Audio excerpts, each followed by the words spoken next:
All right, we're waiting on a few parts for the Volkswagen Touareg. While we're waiting for those parts to come in, which should be about a week and a half, we're gonna get started on the Ranchero.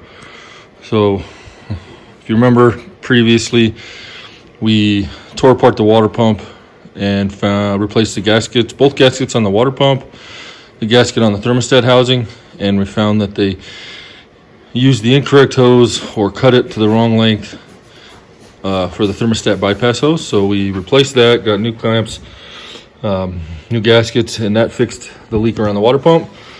Then we test ran it, and found that the coolant is now leaking from the timing cover at the lower part where it meets the oil pan.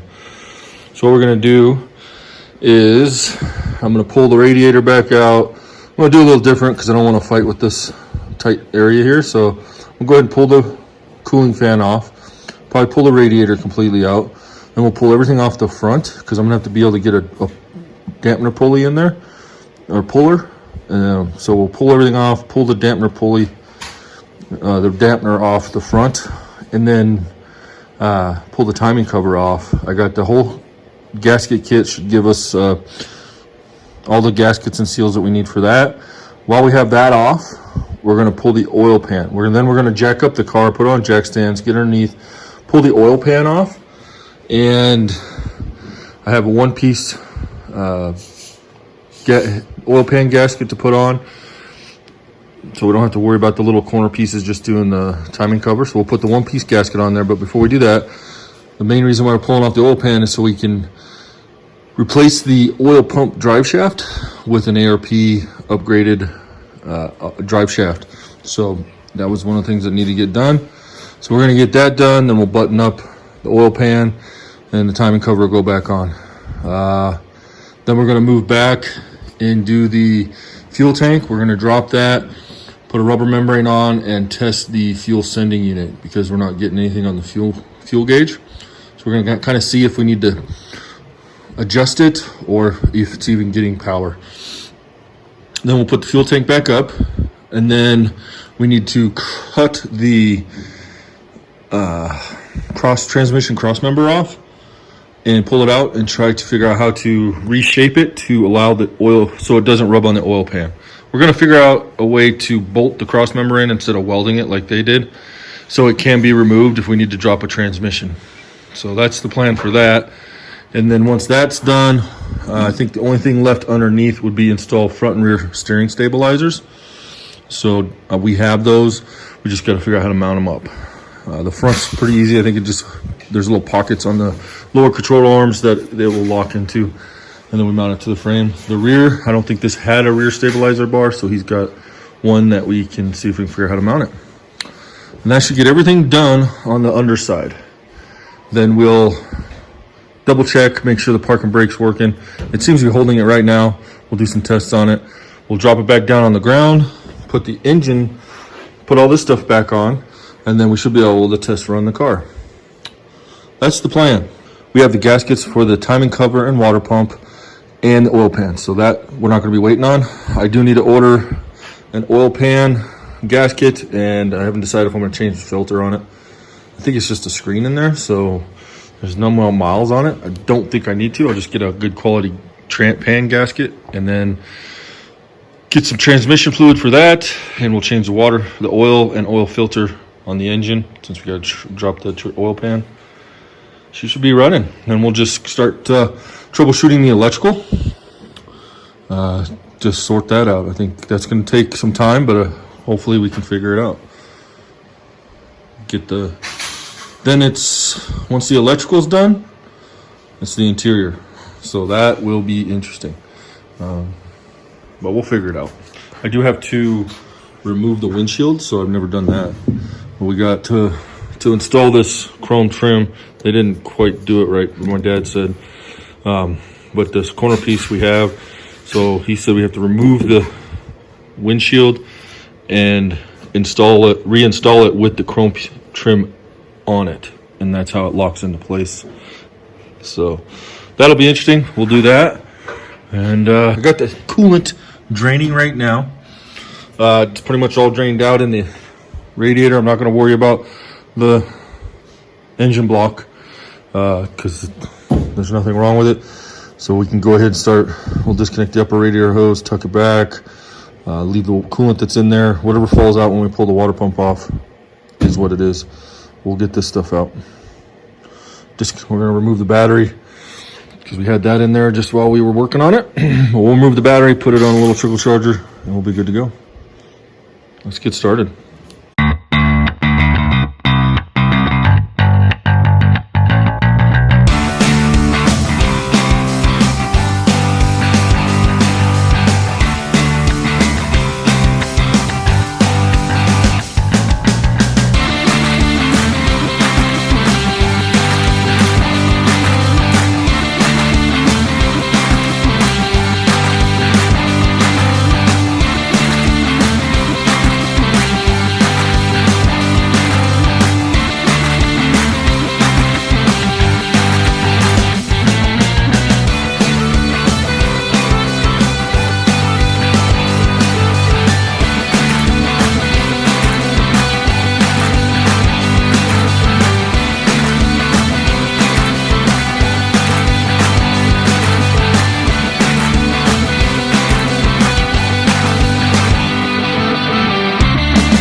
Alright, so we got the cooling fan and the radiator out.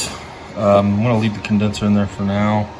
It'll be hard to remove it. So now I'm going to remove the serpentine belt, probably the alternator, air conditioning compressor, and whatever else I can pull off the front. If I remember right, that front pulley comes off with the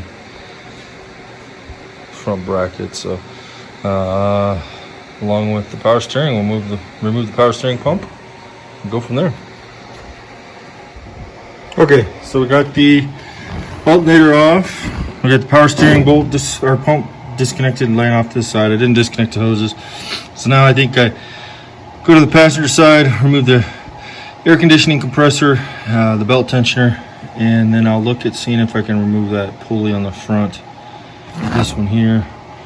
If not, then I know I was able to pull everything off with that pulley attached. So yeah, we'll see how we can get that. Actually, I think I pulled it off with the water pump, so we'll see what we can do.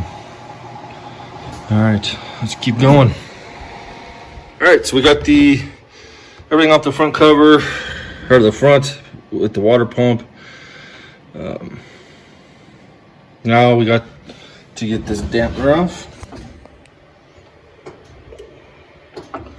So I'm gonna try to get that crank bolt out, and then we'll see if I got a puller that will pull that dampener off. And we'll unbolt the bolts from up here for the timing cover. Actually, we'll probably leave the timing cover on. I'll do the oil pan first. Pull it off, drain the oil, and then pull the cover off. That way it keeps that top section clean, nothing falling in. We'll clean everything up, put new gaskets on the timing cover, put it back on, bolt it back up, and then we'll be able to put the oil pan back in once you get the drive belt on, or drive shaft on, sorry. And that will take care of those two issues, hopefully. We'll be done with the motor and we'll move back to the rest of it. All right, let's see if I gotta get that bolt out and a puller. So we got the pulley off. Now we're putting we broke loose the bolt, put it back in, a little couple threads. Now we got a puller on there. We're gonna see if we can pull that.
We got the dampener off. See the front of the crankshaft there. Engine cover. So what we're going to do now is get it up on jack stands and drop that oil pan. Once we drop the oil pan, we should be able to pull that timing cover and then replace that oil pump drive shaft. So we'll see how that all goes. Again, it's my first time working on a small block Ford, so it's a learning process for me too. I think she's looking pretty good. Hopefully it's keep going smoothly. Okay, so we're gonna drain the oil, and this is where I'm kind of concerned. This is where we'll find out if any coolant really made its way into the oil. I'm hoping it didn't. The way that timing chain was leaking, or timing cover, sorry. I do have concerns because it looks like it's open from the timing cover down into the pan. So, all right. Get my drain pan underneath it.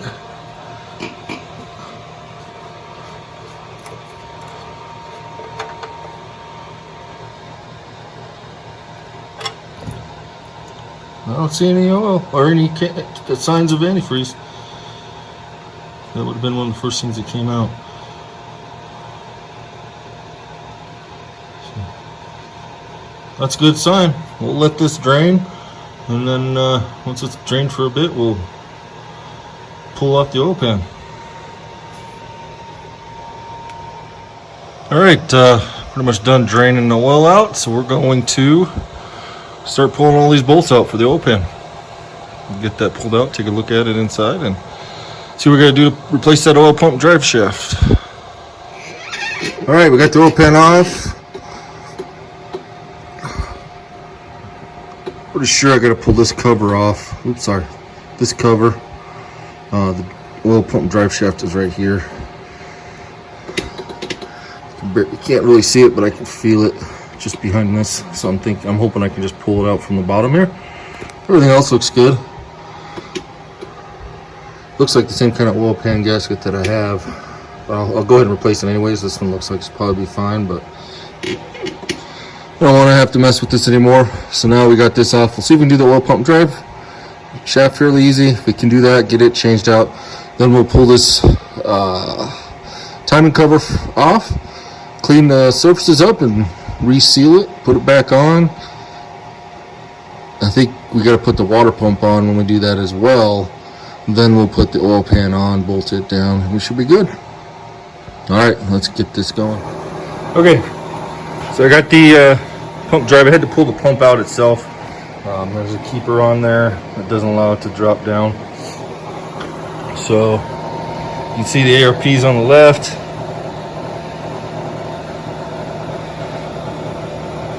Just a thicker diameter all the way up to where it goes into the distributor and the oil pump. This is the ARP part number that we're using. But we're gonna install this new shaft, get the pump back on, and then I'm gonna clean out this oil pan. Yeah, the camera's not focusing today. So yeah, we'll get that together. All right, we got the timing cover off. I don't see any specific damage to the gasket, but my guess it would be it was leaking on the, I believe, the passenger side, which would be this side. I'm guessing it was leaking around here, because it was, seems like it was running right down. So I don't know, we'll get this cleaned up. We got a new gasket. I think my kit came with a new front seal, so we'll replace it while we're at it. That's kind of weird, a little deformity there, but new seal, new gasket here, new water pump gasket, and whatever else is there. Show you the engine. So we got the oil pan off and the new oil pump drive shaft installed, and the timing gear cover off, timing chain cover. So no silicone issues on that block side of things. So I'm gonna just I think there's some paint there and towards the bottom. I'll make sure it's good and clean. We will clean it with some brake cleaner too, make sure there's no residues, oils, and then we'll slap a new gasket on there and hopefully have this motor back together. You see the oil pump right down yonder. I think it's coming together. I mean, it's one of those things. It had to tear apart twice, but you know, I was hoping that timing cover wasn't leaking, but it ended up leaking. So if I ever, knowing this now going forward, if I ever work on a small block Ford, I'll know to plan on pulling that timing cover. The dampener pulled off easy. We actually just picked up that puller at a garage sale a couple weeks ago, so first time using it. Previous owner of it didn't seem like they used it at all. It was clean and brand new. So all right, I'm gonna just get stuff cleaned up and hopefully start putting it back together soon. I'm gonna do another thorough inspection, make sure there's no cracks that I'm not missing. I think that's gonna be it for this video. We'll get everything cleaned up and put it back together on the next one. Thanks for watching.